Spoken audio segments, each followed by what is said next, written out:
Hello, lovely student. Welcome to Silence Classes e-learning platform. Let's continue with the chapter pair of linear equation in two variables. Okay. Exercise 3.1 we are doing, and we have completed question number 1, part 1 of this, and now we will do question number 1, part 2. What the question is saying, question देखते हैं बेटा क्या कह रहा है हमसे. Introduction part हम लोग ऑलरेडी कर चुके हैं बेटा, वो आप हमारे प्लेलिस्ट में जाके देख सकते हैं. ओके. क्वेश्चन कह रहा है 5 pencil and 7 pen together cost, बेटा ये रुपीज है, ₹50, whereas 7 pencils and 5 pens together cost ₹46. Okay. Find the cost of 1 pencil and 1 pen. अब हमें 1 पेंसिल और 1 पेन की कॉस्ट निकालनी है बेटा. तो हम लोग सबसे पहले क्या कर लेते हैं बेटा, सबसे पहले तो कॉस्ट 1 पेंसिल की कॉस्ट और 1 पेन की कॉस्ट को हम x और y मान लेते हैं बेटा. तो क्या लिख देते हैं, let the cost of pen is equals to x. Okay. Let the cost of pencil is equals to y. Okay. So pen की कॉस्ट x है, पेंसिल की y है. ओके. और इसमें पेंसिल पहले लिखी है बेटा, तो हम पेंसिल की x मान लेते हैं और पेन की y मान लेते हैं. इस तरीके से तो हमें इजी हो जाएगा क्योंकि x और y का कॉम्बिनेशन बन जाएगा. ओके.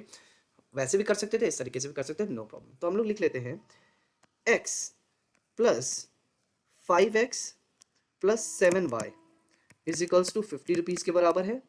ये हो गई इक्वेशन नंबर 1. 7 पेंसिल्स यानी 7x प्लस 5 पेन्स यानी 5y इज इक्वल्स टू कितने हो गए बेटा, 46 रुपीज़ हो गए. ओके. सो ये हो गई हमारी इक्वेशन नंबर 2. ओके.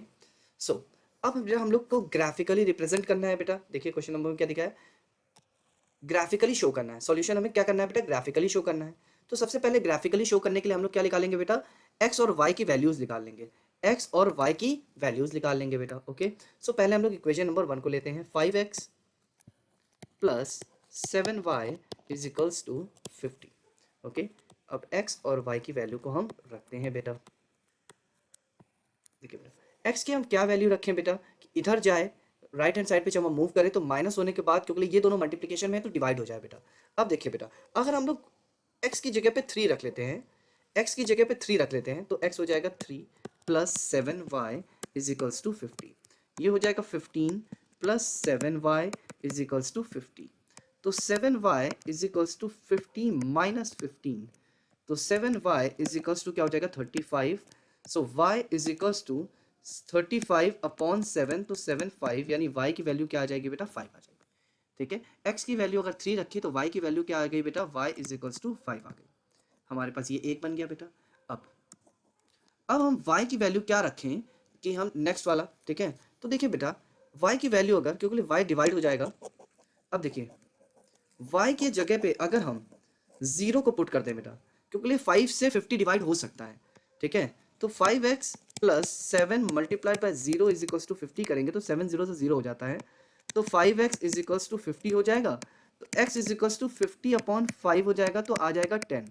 देखिए 0 रखने से x की वैल्यू 10 आ गई है. ठीक है. y अगर 0 रखा तो x की वैल्यू क्या आ गई बेटा, 10 आ गई. इससे हमें 1 मिल गया बेटा. ठीक है.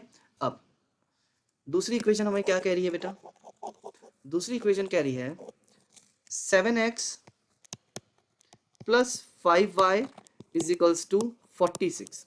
ठीक है. क्या कह रही है बेटा, 7x plus 5y is equals to 46. अब x की जगह पे क्या रखते हैं बेटा, ये दूसरा बना लेते हैं बेटा चार्ट. x और y, x की जगह पे हम क्या रखें बेटा, जिससे कि हम लोग क्या करें बेटा, जब इसको माइनस करके डिवाइड करें तो 5 से डिवाइड हो जाए बेटा.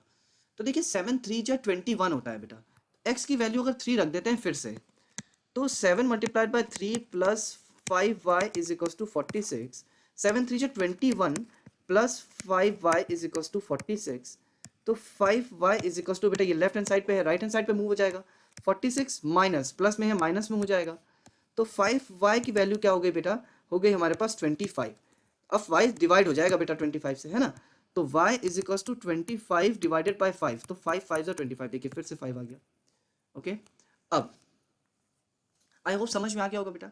हमें x और y की वैल्यू निकालनी है, हम कुछ भी रख सकते हैं, ओके, हम कुछ भी रख सकते हैं, बस प्रॉब्लम फ्रैक्शन में नहीं आनी चाहिए, पॉइंट्स में नहीं आनी चाहिए, ठीक है, क्योंकि ग्राफ बनाने में फिर दिक्कत होगी बेटा, ओके, ग्राफ बनाने में क्या होगी, प्रॉब्लम होगी, ठीक है। अब हम लोग क्या करते हैं बेटा, अब दूसरी वैल्यू निकालनी है बेटा। अब y की जगह पे हम क्या रख दें बेटा, या x की जगह पे ही हम क्या रख दें, दूसरा नंबर जिससे y आ जाए बेटा, ठीक है।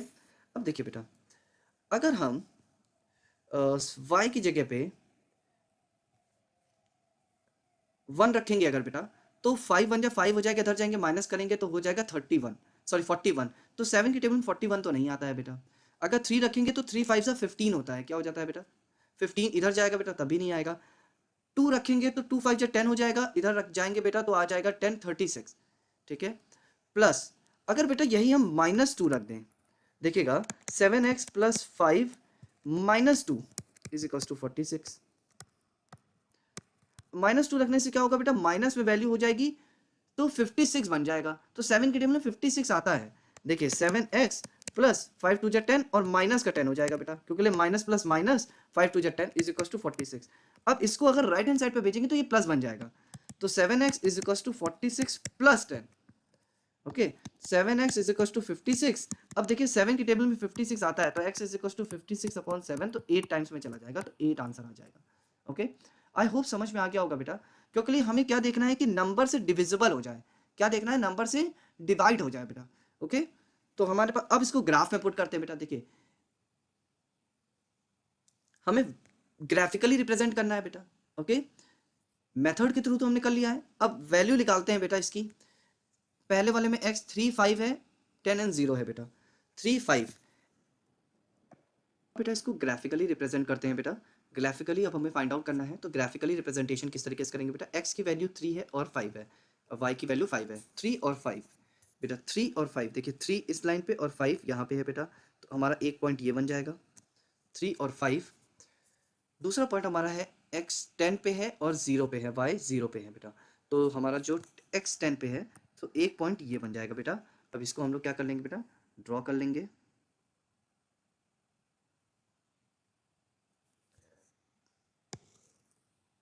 ओके। अब दूसरे ग्राफ पे आते हैं बेटा, इस लिख लेते हैं बेटा, ये किस चीज़ का ग्राफ है, किस वाली वैल्यू का है, पहला वाला 5x + 7y = 50, तो लिख लेते हैं बेटा यहाँ पर 5x + 7y = 50, ओके, इसको ऐसे मेंशन कर देंगे। अब नेक्स्ट ड्रॉ करते हैं बेटा, हमारा x 3 है, y 5 है। सेकंड वैल्यू हमसे क्या कह रही है बेटा, सेकंड वैल्यू हमारी आ रही है 3 और 5, 3 और 5, 3 और 5, x 3 है बेटा, y 5 है, तो सेम यही पॉइंट आ जाएगा बेटा दोबारा से। अब दूसरा पॉइंट हमसे क्या कह रहा है, 8 और -2, 8 और -2, तो बेटा देखिए 8 हमारा x है तो ये आ जाएगा, 8 हमारा ये हो जाएगा, -2 ये हो जाएगा, 8 और -2 बनी पॉइंट यहाँ पर बनेगा हमारा, कहाँ बनेगा बेटा, पॉइंट यहाँ पर बनेगा, -2 और 8। अब जो है बेटा हम लोग इस पॉइंट को क्या कर लेंगे, दोनों को हम लोग ऐड कर लेंगे, ये पॉइंट हमने ऐड कर लिया। अब देखिए बेटा हमारा जो मीटिंग पॉइंट बन रहा है वो ये बन रहा है बेटा, ठीक है, मीटिंग पॉइंट क्या बन रहा है बेटा, ये बन रहा है, ओके, तो ये हो जाएगा हमारा x कितना है बेटा 3, ये देखिए ये 3 है और ये 5 है, 3 और 5, ओके। सो x की वैल्यू हमारी क्या आ गई बेटा, x की वैल्यू आ गई है हमारी 3 और x की वैल्यू आ गई है हमारी 3, x = 3 and y = 5, okay. x किसको रिप्रेजेंट कर रहा है बेटा, x कर रहा है पेंसिल को, और y किसको रिप्रेजेंट कर रहा है, y, तो पेंसिल की कॉस्ट कितनी हो गई है बेटा, पेंसिल = 3 रुपीज हो जाएगा बेटा, और पेन = 5 रुपीज हो जाएगा, ओके। इससे हमें ये पता चला कि बेटा पेंसिल की कॉस्ट कितनी है और पेन की कॉस्ट कितनी है। आई होप आपको समझ में आ गया होगा बेटा, बहुत ही इजी क्वेश्चन, ओके। प्रैक्टिस करेंगे बेटा तो आप लोग को वैल्यूज को फाइंड आउट करना आ जाएगा, इजी फाइंड आउट करना आ जाएगा बेटा, जिससे वो राइट हैंड साइड या लेफ्ट हैंड साइड में मूव करे बेटा, ठीक है, तो अगर वैल्यू से वो क्या हो के बेटा डिवाइड हो सके या छोटा हो सके, ओके। कोशिश करेंगे पॉजिटिव में ही नंबर आए, पॉइंट्स में आए, फ्रैक्शन में आए, ओके। सो नेक्स्ट वीडियो हम लोग क्वेश्चन नेक्स्ट वीडियो में करेंगे। Have a wonderful day guys, bye take.